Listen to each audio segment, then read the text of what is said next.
भोले बाबा जोगिया हो मोर राम।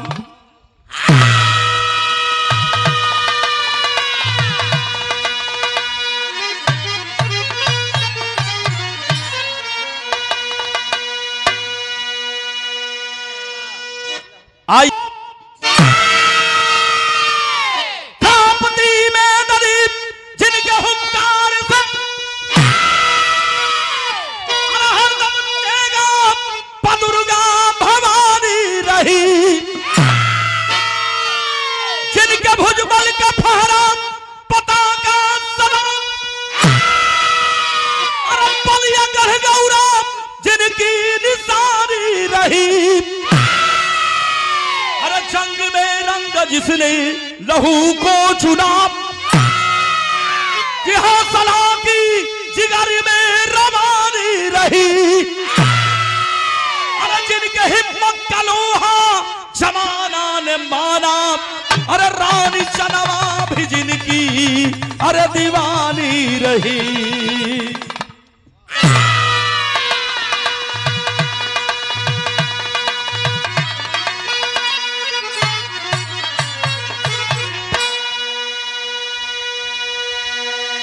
जिनके हिम्मत का लोहा जमाना ने माना रानी चनवा भी जिनकी दीवानी रही।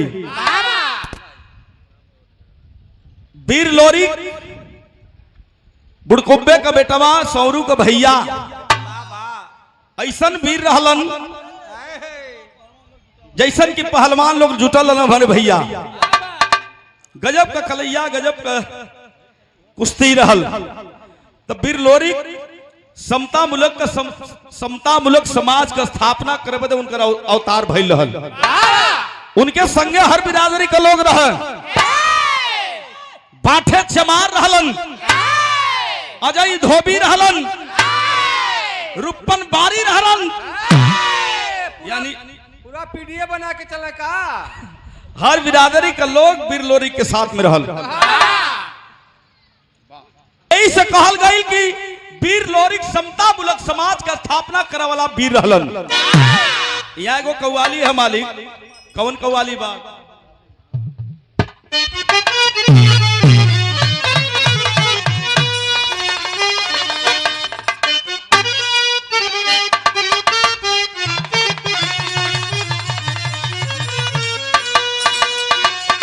स्वर्गीय रामदेव गुरु जी अपने जवानी के आलम में एक कव्वाली के बड़ा मसल के गाँव कब्बो पुरान न होई न कब्बो पुरान भाई।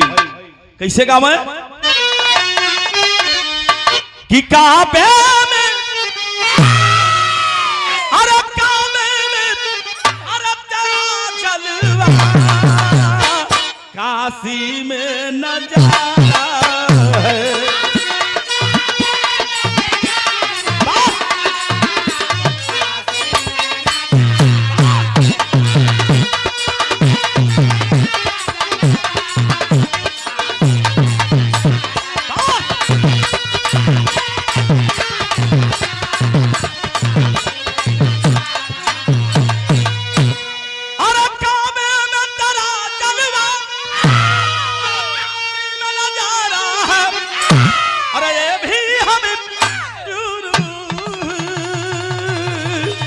वो भी हमें प्यारा है।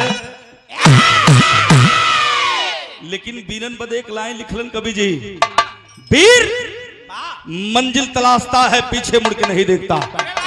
यही बदई लाइन लिखलन कवि जी। का लिखलन कि फौलाद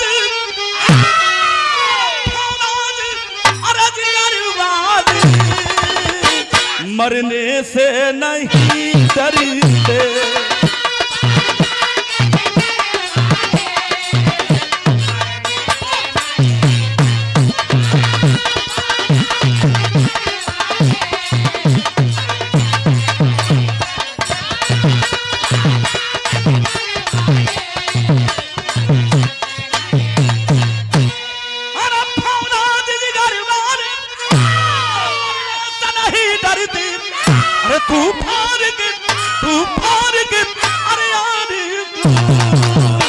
परवाह नहीं करते। तारा भैया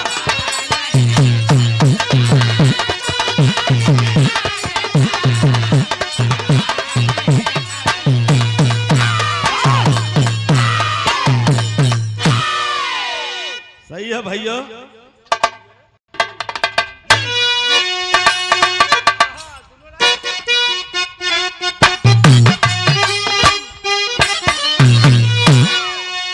स्वर्गीय बुल्लू गुरु जी जवहरी जब कहें तो चुआए के कहें, कैसे कहें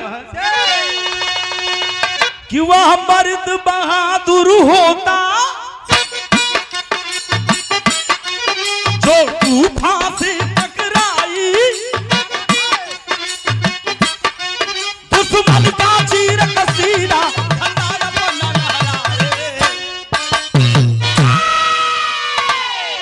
हरदी से जाकर लोरिक नौरापुर कदर मचाई, सोना सा बढ़ुआ लाकर अब महुअर को दिखलाए। ये तो बुल्लू गुरु जी वाली रहल, तनी सर राम दो गुरु जी वाली लगा दे मास्टर। अरे रजनी की पावन बीरा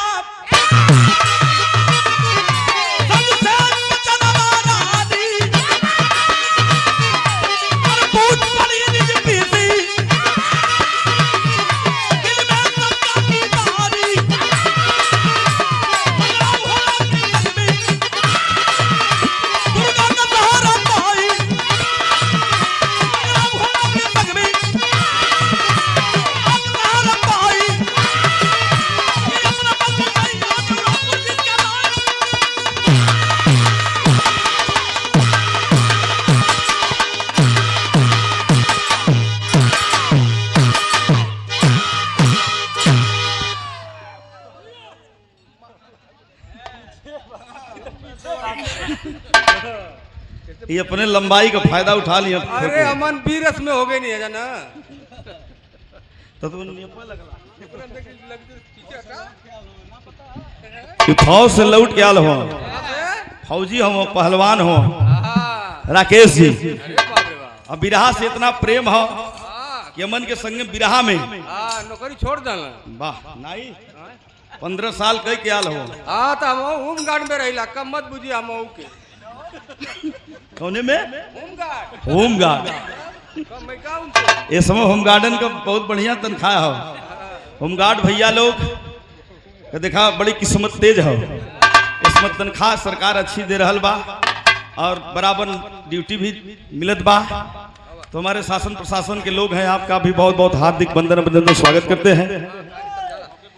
ए भैया कहानी तनी समझ ली। चनवा का उड़ार लोरी कैलन हरदी से, अरे कुसुमापुर से, सॉरी कुसुमापुर से चनवा का उड़ार कैलन लोरी लेके हरदी में अलन।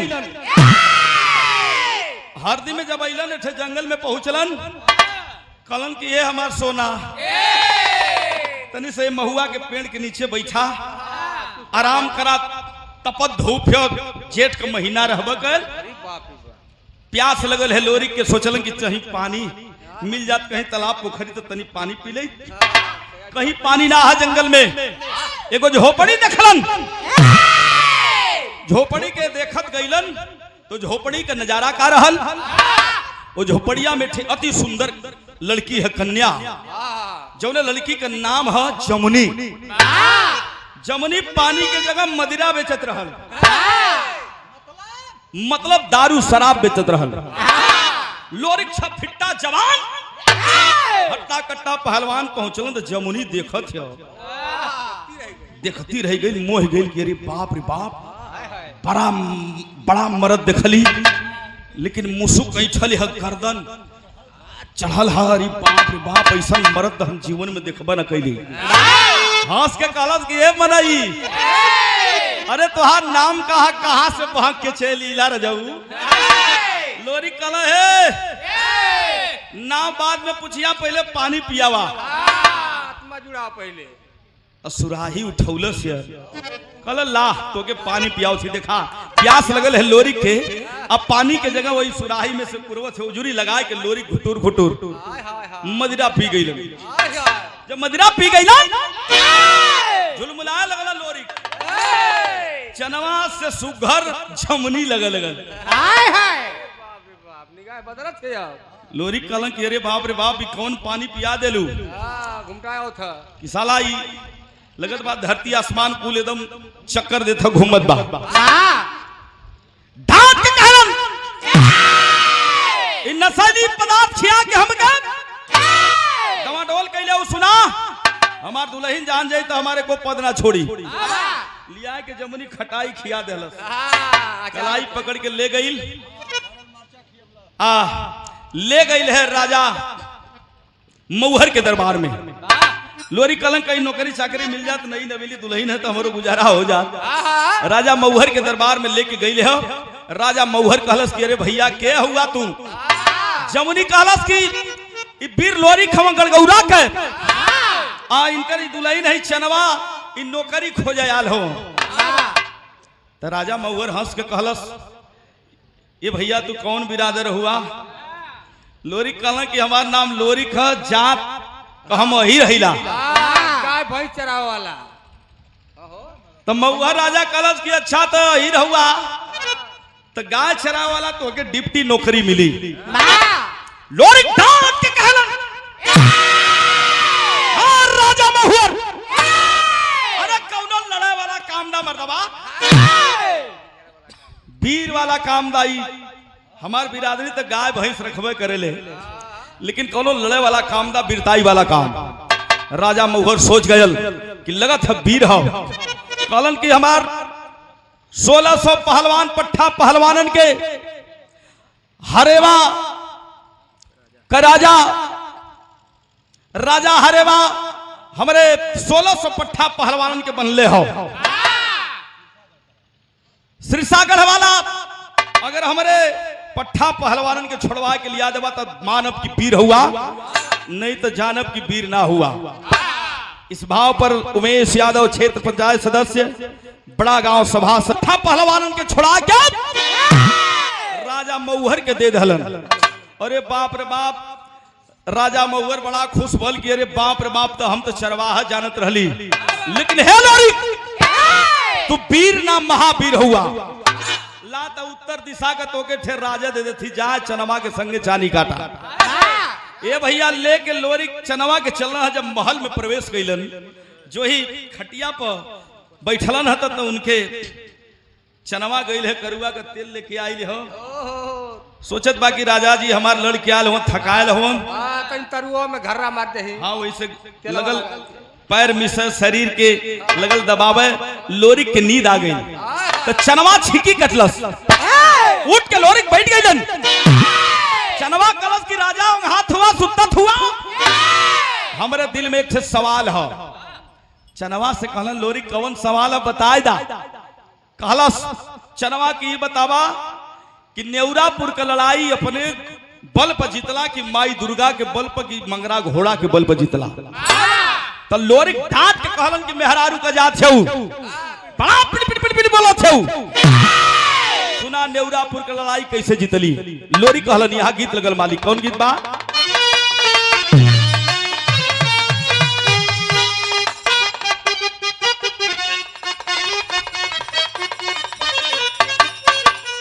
गीत छोड़ा, भाव बड़ा सुंदर है। लोरी कहलन चलवा से कि अरे अपने दम से दुश्मन के, अरे अपने दम से दुश्मन के, अरे छाती पर चढ़ के हे रानी हे रानी हे रानी जीतली समरिया हम लड़ी के।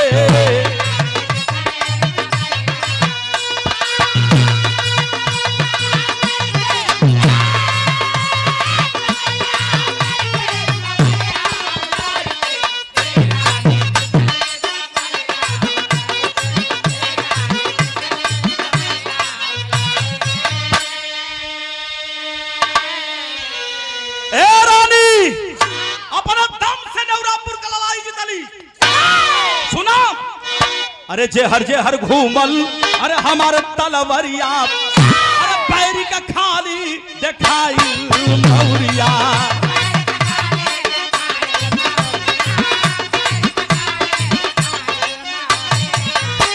अरे भाग गईली दुर्गा हमारे संगवा पकड़ी के ए रानी जितली समरिया हम लगे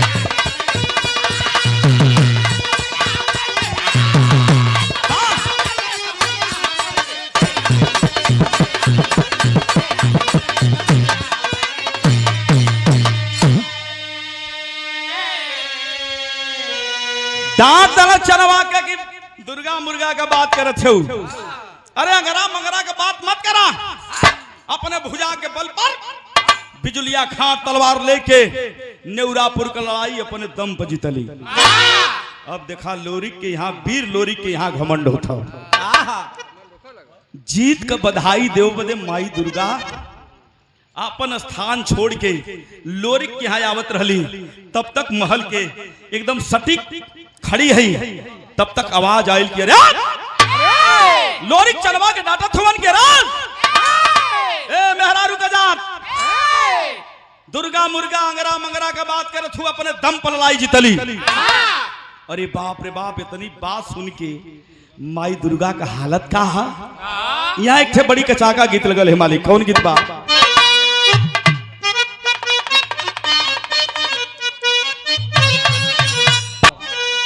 कुल गीतन का कोनो जोड़ नहीं खे पंचो हमारे गुरुजी बैठल हुआ श्री रामचंद्र यादव गुरु प्रभु जी कुल गीत कबो पुरान ना हुई हमन चल जाजी अगला जनरेशन भी आई तब वो नहीं रही कोनो दुल्ही का कोनो लड़की के काचे उम्र में बियाह हो गई पुराना काचे उम्र हाँ मतलब पुराना जमाना में 15 साल 12 साल 14 साल 15 साल के लड़की लड़कन का बियाह हो जाए सही कहत हुआ तो दुल्ही न अपने दुल्हा से कहले रहल का कहले रहल मालिक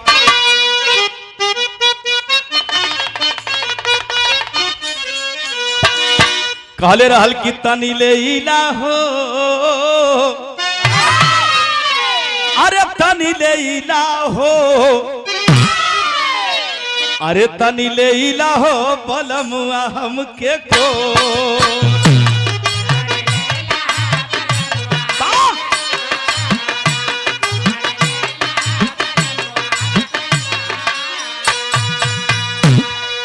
बड़ा है बड़ी सवाल कि हमारी उमरिया अरे धीरे धीरे उठ लूट तनी ले इला हो बलमुआ हमके कोरा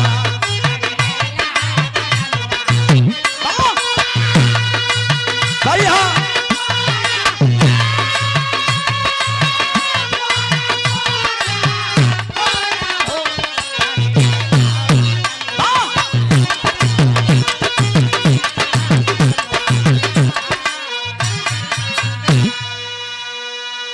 और रणबीर के मुखार बिन से सुन लिया अरे बाप रे बाप मेहरारू के सामने हमार बुराई अपन बड़ाई करत हो का हाल का हमारी दुर्गा के कि झर झर पर समाई दुर्गा का नया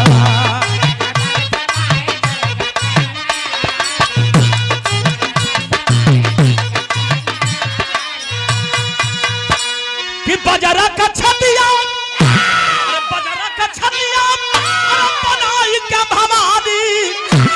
अरे मगरा से कहाली जा बयानवा झर झर पर समाई दुर्गा कनया नवा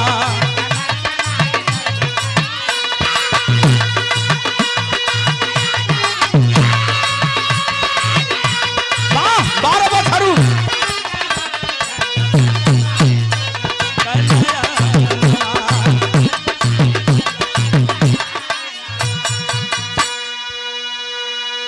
अच्छा तो इतनी बात सुन के माई दुर्गा वही जो से लौटली है तो गईली कहा खैरा नदी के किनारे मंगरा घोड़ा चरत रहल पहुंच गई माई दुर्गा कली कारे मंगरा पीछे मुड़ के मंगरा घोड़ा जब देखलस कि माई का चेहरा उदास हो कहलस अरे माई ये दुनिया का मतारी तुहार चेहरा काहे उदास हो। मंगरा घोड़ा से कहली माई दुर्गा की बताओ नेवरापुर के लड़ाई में हमार तोर सहयोग ना रहल। मंगरा घोड़ा कहलस कि माई के कह दलस। माई कहली कि तोर स्वामी लोरी कहलस आज से लोरी के साथ छोड़त ही का कहत हुए तो लोरी के साथ छोड़त हिला। तो मंगरा रोवे लगल झर झर झर आंख से आंसू चलत हो ना माई बेटवा गलती कर दलत। तो सुन ले बानी कि माई कुमाता ना होली माई माई होली। डांट करके मंगरा से कहली अरे देखा बो करे बहिया कजोरे जवानी अरे काल समर में बिगड़वाई दे पानी।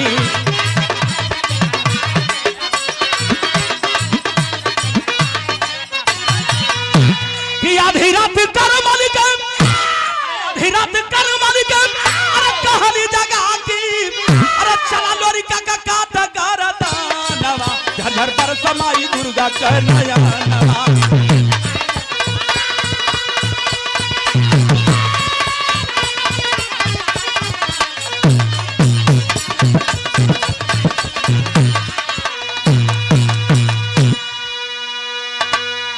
और बिरहा के सुपरस्टार कलाकार बरलाई मऊ से हमारे बड़का भैया श्री राजेश यादव भैया के छोटे भाई हमारे छोटे भाई श्री अरविंद लाल यादव आप भैया की ओर से 100 रुपया बहुत बहुत प्रणाम करता हूँ नमन करता हूँ। आखिरकार ये भैया माई दुर्गा से मंगरा घोड़ा कलश माई हमारे स्वामी के साथ छोड़बू तो सुना एक खैरा के नदी के किनारे हमके पाथर बना के तब जाया। माई दुर्गा मंगरा घोड़ा के पाथर बनौली। अब 12 बजे रात को उड़ली तो गईली कहा लोरी का परम दुश्मन सिरसागढ़ पहुंचली जौने दुश्मन का नाम रहल राजा करमल के दरबार में पहुंच गई। जब राजा करमल के दरबार में पहुंचली भैया डांट करके कहली के राजा करमल राजा करमल उठल कलश किया रा अरे हम सपना देखत कि सही का दुर्गा भवानी हमारे दरबार में आल है। माई दुर्गा कली सही सुन ले एक करमल राजा हम तोरे दरबार में आल ही कल विश्वास ना है पलटवार देवी कब पलट जेबू। ए माई लोरी के कैसे साथ छोड़ देलू कली माई के एकदम साथ छोड़ देली तोर साथ देवे वाली अपने दुश्मन के गिरफ्तार करके बदला ले ले। अच्छा तब माई के कहलस करमल राजा की 9 दिन हमारे घर में तोहके बैठे के पड़ी 9 दिन तोहर पूजा करब। 9 दिन पूजा कैलस माई दुर्गा के और खुश कर लेलस। तो यहाँ ठे गीत लगल है मालिक बड़ी कचाकेदार गीत बा।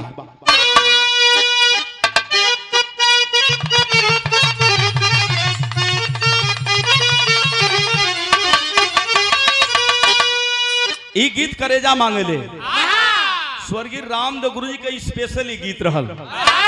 गुरु जी स्पेशल गीत रहल कैसे काम है अरे चुई चुई जाना ना रे बुनु अरे चुई चुई जाला ना रे बुनु अरे चुई चुई जाला ना कि पिया मोरा जाई के बसेला देहरा बुनवा रे बुनवा चुई चुई जाला ना।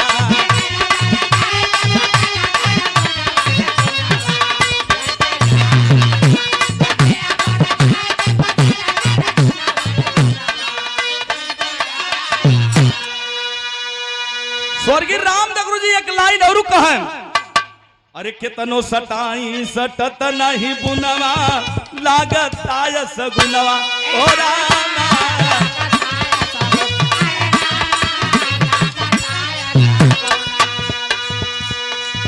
अरे ई बुनवा कहियो खुनवा कराई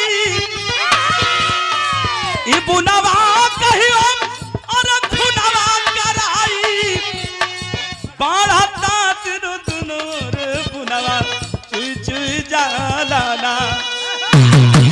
इत गीत बा लेकिन ए भैया आज लोरी के समय बिगड़त है एक छोटा सा घमंड खातिर माई दुर्गा के खुश यार राजा करमल कैले बा। माई दुर्गा कहली कि कल भोरे में 3 बजे लोरी उठी अपने स्थान से बिजुलिया खान तलवार ना ले खैरा नदी में जाई नहाए 3:30 बजे जाए के गिरफ्तार के लिए। लेकिन होश रहे, ध्यान रहे राजा करमल नहा के अगर अखाड़ा पर चल जाई लोरिक तो हमार पहरा खत्म हो जाई, वीर बजरंग बली का पहरा हो जाई, गिरफ्तार ना कर पेबे। तब भाव लिखलन कवि जी का लिखलन, अरे घुमल पातरा पर हो समैया, अरे घुमल पातरा पर हो समैया, अरे घुमल पातरा पर तदहलस पानी के काला अंगनैया समैया, घुमल पातरा पर।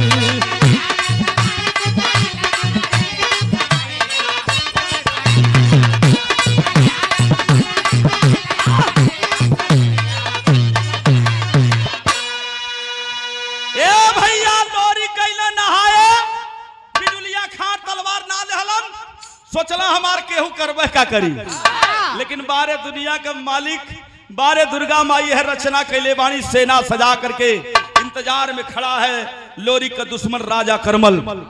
नहाए गए लोरिक खैरा नदी में, एक बुड़किया मरलन है, दूसर की बुड़किया जब मारे गईलन है, ललकार के राजा करमल खड़ा हो गल। जब खड़ा हो गल तो लोरिक सोचत हूँ कि अरे साला ये सारे के जवन एड़ा मरले रही कि पुरुआ चलत हुई तो सारे के अंग अंग फटत हुई। आज धिकारत कैसन हो, खैरा नदी के पानी में राजा करमल अपन सेना लेके कूद गयल। वही पनिया में लोरिक सोचल कि पटक के सारे का मौरिया चाप के मुआए दे। देखा है अनोहनी होत हो पंचो, बलशाली लोरिक बलहीन हो गईलन, जोर काम नहीं आवत बा, दुर्गा माई साथ छोड़ले बाड़ी। आज मुसुक चढ़ा के आज राजा करमल ले गए है सिरसागढ़ में, तो कैलस का भैया यहाँ गीत लगल। कौन गीत बा?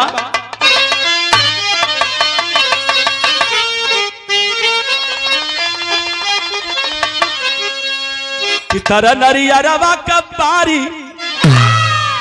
गीत बा लेकिन भावे से बढ़िया हो। रूठी जाला जैसे गोसैया, अरे रूठी जाला जैसे गोसैया हो, बिगड़ी जाला तीनों कर भैया।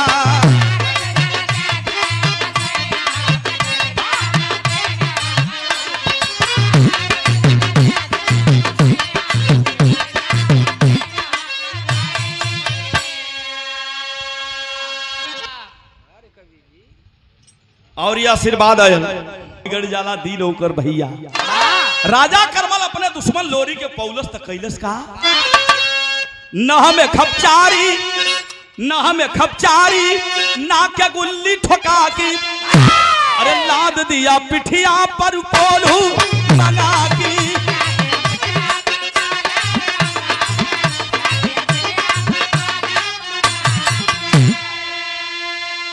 अरे घिनाए लगल बलि के समैया, घिनाए लागल बलि के समैया, बिगड़ जाला तीनों पर भैया।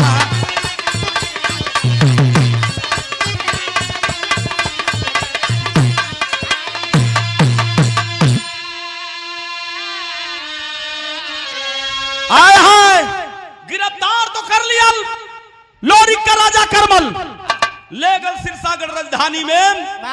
तो लोरिक के 10 अंगुरी में खपचारी, नाक में गुल्ली, अब पीछे कोल्हू लदवा देहलस। यह समय बिगड़ल है लोरी को भैया, झरझर झरझर रोत होन। हे माई, हमसे कवन नदानी हो गई कि हमके छोड़ के दजल में कहले रहलू कि समता मुल्क समाज का स्थापना करबे तो हर जन्म भल, हमके छोड़ के विसार के कहां चल गई लो। यह राजा करमल एकदम ऐठन में है लोरी, कहां गल जोर जवानी तोहार, चला बरदान पागल है ना। ए भैया, बुद्धि काम नहीं आवत बा। राजा करमल माई दुर्गा के गोहराए के कलश माई कहा तब मौरिया काट ले। माई दुर्गा कली के है राजा करमल छरक मत, दुश्मन तोरे पास में हो। तो यह चौलरिया में कवि जी भाव लिखलन, का लिखलन भैया?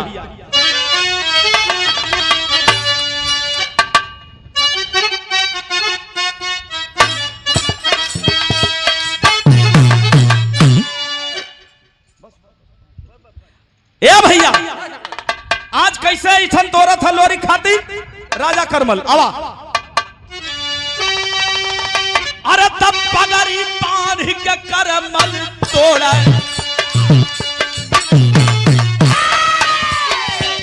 तब पगड़ी बांध के करमल तोड़ा, समहनवा कहिया लोरी कतई है ना,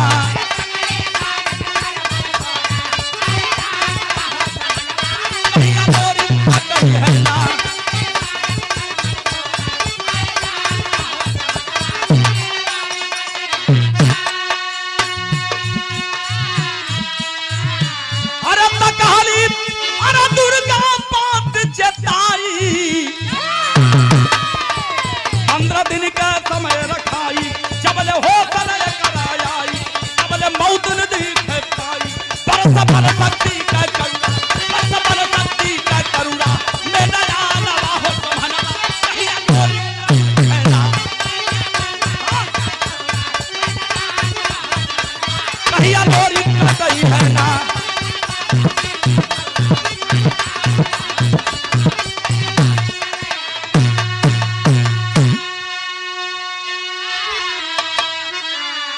और हमारे बीच में आदरणीय सीओ साहब का आगमन हुआ है, आपका बहुत बहुत स्वागत बंदन है।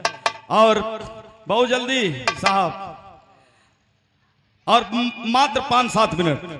ए भैया आखिरकार बलशाली लोरिक बलहीन हो गई बारे, बुद्धि काम नहीं आवत बा। कोल्हुआ के लेके कहल गई कि दहिने दुर्गा रहली लोरिक के तब बाएं बन सकती रहली, बन सकती माई साथ ना छोड़ले ही कोल्हुआ जो लदले रहल पापी कोल्हुआ के लेके संभरले ही। और लोरिक से बात कहली है कनवा में, का कहली भैया टेरी के भाव।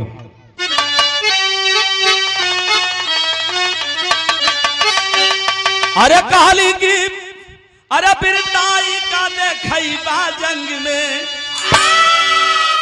हो बुल्लू गुरु जी कहा कि अरे मोर राम बिरताई का देखई बा जंग में, अरे जके खून पियौला कैला आज भुलाई, बिरताई का देखई बा जंग में।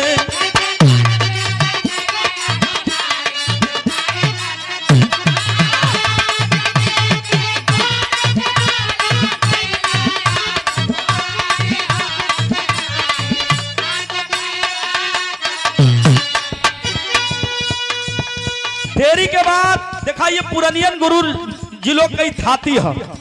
बिरहा के बाद देरी के बाद बिरहा के बानगी कहा स्वर्गीय बुल्लू गुरु जी क्या कहा कि जिया जानी डाहम सुना हमारी गुजरी, अब ही तगोरी तोरी बारी रे उमरिया।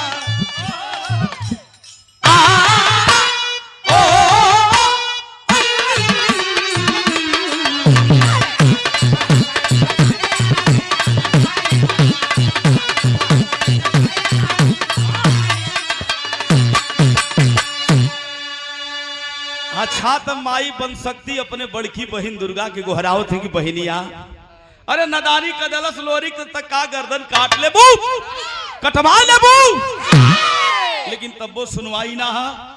चनैनी में माई बन सकती अपने बहन दुर्गा के समझावत ही, गुहार लगावत ही। हमारे बिरादरी का लोग, अन्य बिरादरी का लोग भी चनैनी लोरी गावेलन, कैसे गावेलन भैया। पगड़िया वाला गोजिया कहा? हाँ गोजिया तो अपने गड़िया में रख ले। हाँ कहाँ रख ले हुआ? गड़िया में हो। अच्छा चनैनी गवाले लोरकी तन सब बानगी है, काय से खानदानी भी रहा तो में लोरकी जरूरी है। पुरानिया दादा लोग पुराने जमाना में पगड़ी बांध ले गोजी ले ले, गोजिया में मोबाइल टांग ले पीछवा। पहले मोबाइल कहाँ रहा मर्दवा, ऐसे गोजिया देता दादा का गोजी कान्ही पर टांग ले, वो पनही वह जूता जूता रहा ना, रुका जूता लेके आई मारा लगता है तो। अरे तो का ये में टांग ले जूता के दादा लोग, काने में मुरी डाल के उल्लू की मछल के गाँव है। तनी सब वानगी है। माई दुर्गा के माई बन शक्ति को हार करत ही समझावत ही न्योहरा निवेदन करत ही कैसे भैया कह कि राम राम राम राम राम राम राम कह कि कहल त करबू अपन बहिनी पर जल माना बात हमार कहल त करबू अपन बहिनी पर जल माना बात हमार हार जहिया पानी मंगली रे बहिनी अरे तजहिया पानी मंगली रे बहिनी अरे पवली खूना माना कैरे या अरे तक हवा चली गईली भवानिया अरे तक हवा चली गईलू भवानिया अरे जोगिनिया माई हो गाऊ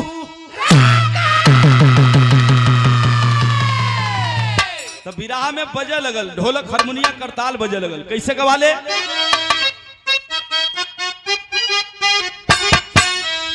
लोरिक दहुरत हो माई दुर्गा से गुहार करत हो कि लोरिक दहुरत बाटई हो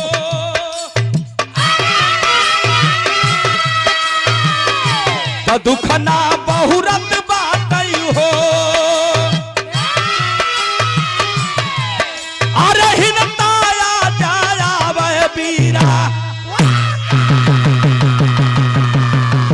अरे तक हवा चली गईलू भवानिया तक हवा चली गईलू भवानिया जोगिनिया माई हो गाऊ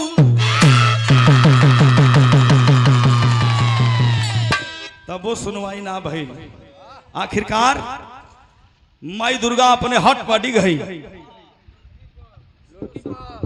और आखिरकार माई दुर्गा समझ गई हर खुशी का ठिकाना ना हर राजा करमल के कलश माई बहुत लड़ाई लड़ली लेकिन लोरी का पार ना पौली आज हमार धर्म कन्हैया अधजल में रहल किनारे खे के कह दिलू माई ये हर पहापट में कवि जी भाव लिखलन का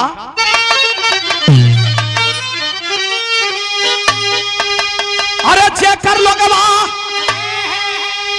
अरे चेकर लोगवा अरे कामना इतिहास आज लड़कायनी अरे वह गईला सिर सागर में फात आज लड़कायनी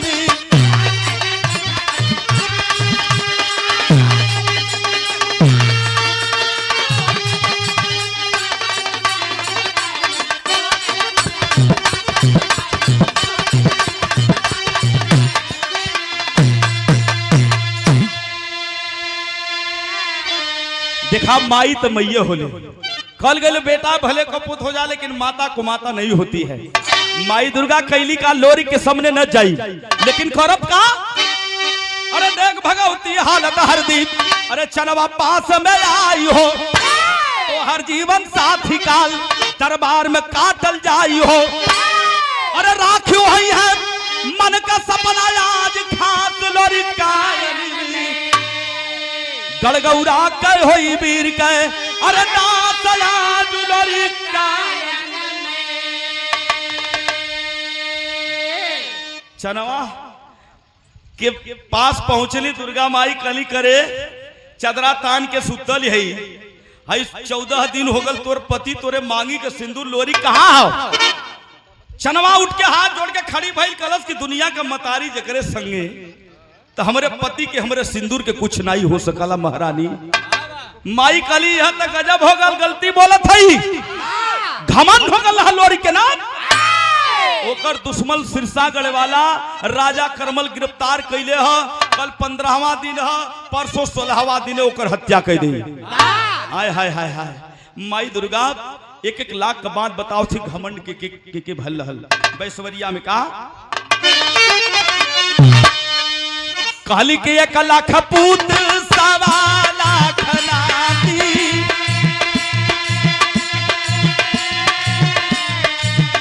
एक लाख पूत सवाला खनाती उहो त गईल घमंड में मरा उहो त गईल घमंड में मरा अरे तो भाई कौनो का बुझल दिया ना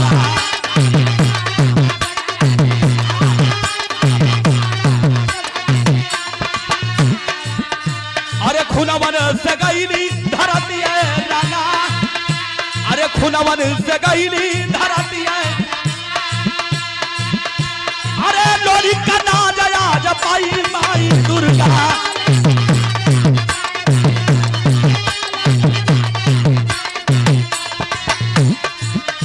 अरे पिठिया पदहली जकरे कोल्हुला नवा अरे पिठिया पदहली जकरे कोल्हुला यह घमंड का नतीजा है। चनवा के पास में गईली जब चनवा झरझर झरझर रोवे लगल चनवा से कहली कि जो बिजलिया खान तलवार भुला गल लोरी लेके जो शिवसागर में अपने पति के अपने सिंदूरी को बचा ले। माई दुर्गा उपाय लगावत थी तो माई दुर्गा से चनवा कहलस कि माई कैसे जाई मंगरा घोड़ों को पता ना है। माई दुर्गा खैरा नदी के किनारे जो मंगरा घोड़ा के पाथर बरूले रली असली रूप में लियौली हम मंगरा घोड़ा आल है आप ये हर चनवा के माई दुर्गा उपाय बतौली हो आल्हा में दू लाइन कैसे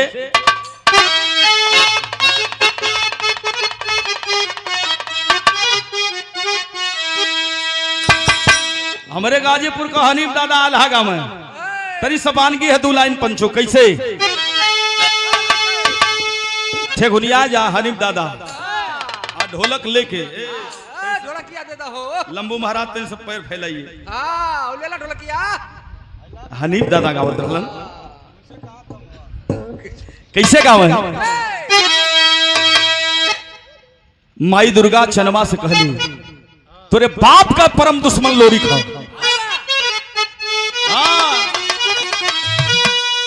काली की सहदव करू पवातनी अरे बिटिया मोर बनाई रे लेबी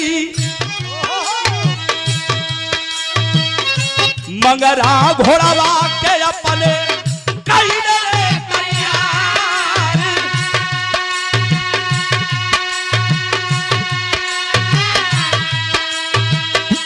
मंगरा घोड़ावा के अपने कई रे तैयार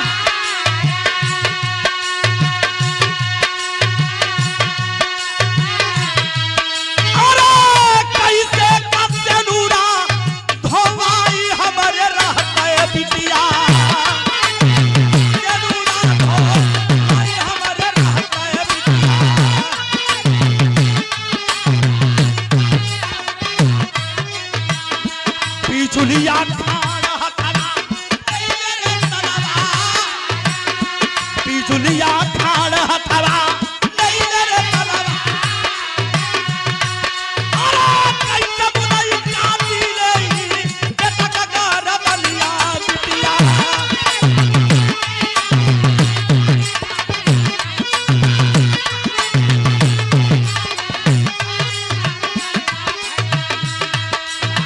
जेकर माई हाई दूनी या कपाल रहा जेकर माई हाई दूनी या कपाल रहा अपन के सहदेव बैठल कहले फुलैया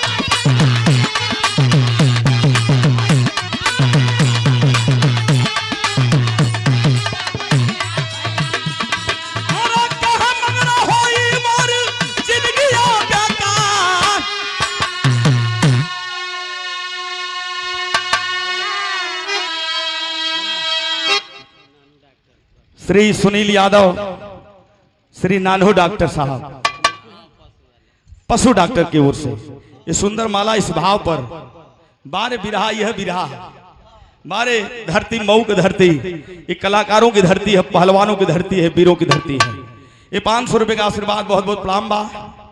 माई दुर्गा कहली कुसुमापुर से जब तोर उधार के ले रहल लोरी तो जाने थई सम्मान के खातिर तोर बाप सहदेव कसम खैले रहल जब तक लोरी के गर्दन काट ना ले तब तक चैन के नींद नहीं सोई। ए बेटी तोरे बाप का दुश्मन हो लोरी और लोरी सहदेव नियर तोर चेहरो हो गोरगार एकदम चेहरा मिलत जुलत हो तो भेद बना ले बेटी। चनवा अपने सिंदूर के खातिन तनिक देरी नहीं लगौलस, नकली बार नकली दाढ़ी नकली मोछ शेरवानी पहिर के बिजलिया खाट तलवार लेकर के जब शीशा में गई है देखलस, अरे हरे तो हम अपने पिताजी मई हुबहू लगत हैला। मंगरा घोड़ा पर चढ़ल चाहत हो हिरना के मंगरा घोड़ा पीछे हट गल। मेहरारू कब वो पीठी पना बैठल, जब भी बैठल है बहादुर वीर बैठल है मर्द बैठल है पीछे हट। चनवा कलश ए मंगरा नंगई करबे कि होश में अबे। हम अपने पति का अर्धांगनी है तो आधा अंक हम मालकिन है। हर जगह नीचे का पूरा मालिक हम है, हर जगह हिस्सेदारी है आधा का हमार। तो आधी पिठिया हमारे सैया जी के छोड़ दे, आधी पिठिया पर तो हमारा हक खैला बैठा ले। ए भैया कहल के मतलब बड़ा हट के बाद मंगरा घोड़ा बैठौल सब पीठी पर चनवा के तौड़ल है आकाश मार्ग में लगल खेला करे। जब लगल है खेला करे उल्टा पलटा होखे लगल तो चनवा भी बड़ी खिलाड़ी रहल, बचपन के घुड़सवारी कैले रहल। कल कल तू डार डार चलबे तो हम पात पात चलब। हार गल मंगरा चनवा से तो कहलस कि बतावा हमार स्वामी कहाँ हुआ। सिरसागढ़ राजधानी में ले गल 16वां दिन है पंचो। यह बिरहा का हमारे मेन कहानी है। 16वां दिन है माला वाला पहिरा के हर जितना भारतवर्ष में लोरी का दुश्मन रहलन जोन भ्रष्टाचारी रहलन कुल पहुंचल हुआ कि दुश्मन का गर्दन कटी हमन दुश्मन का मौत देखल जाई। सारे राजा महाराजा महल में विराजमान थे। नहवा धोवा के लोरी के राजा करमल वही पीठी पर शिला पर बैठौल सा बैठा के जो ही कटले के तैयारी के सब भैया तब भैल का हर माई दुर्गा के सवारी भैल। आखिरी लाइन कैसे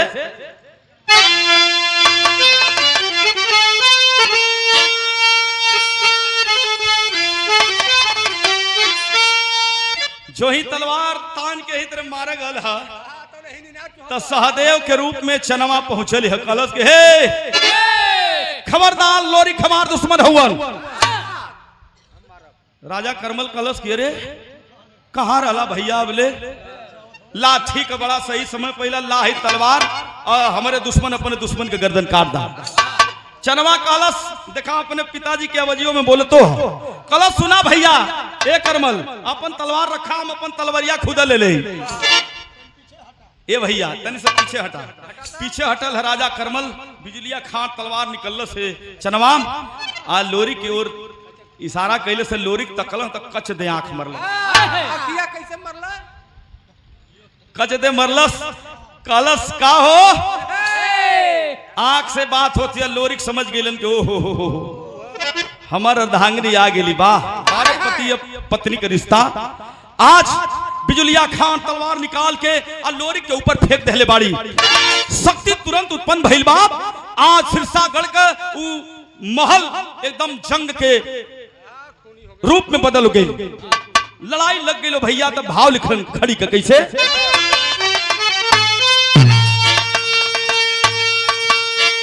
कि अरे आज भगवती अरे माया से मिटावाली पीरवा अरे तकतल कर्मा का मौरिया गौरा का पीरवा।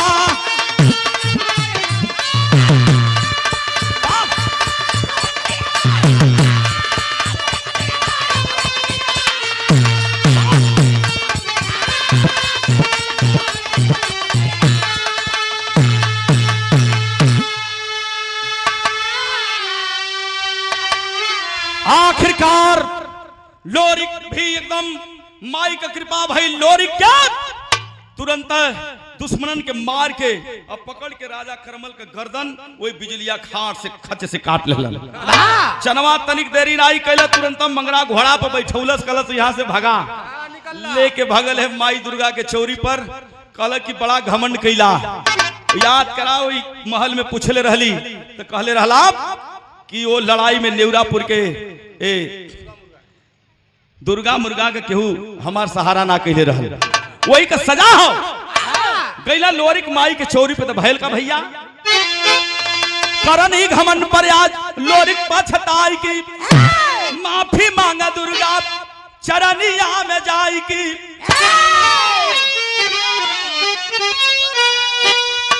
अरे क्षमा कई बनवली, अरे गोदी का हीरावा, कमल कमौरिया गौरा कबीरवा।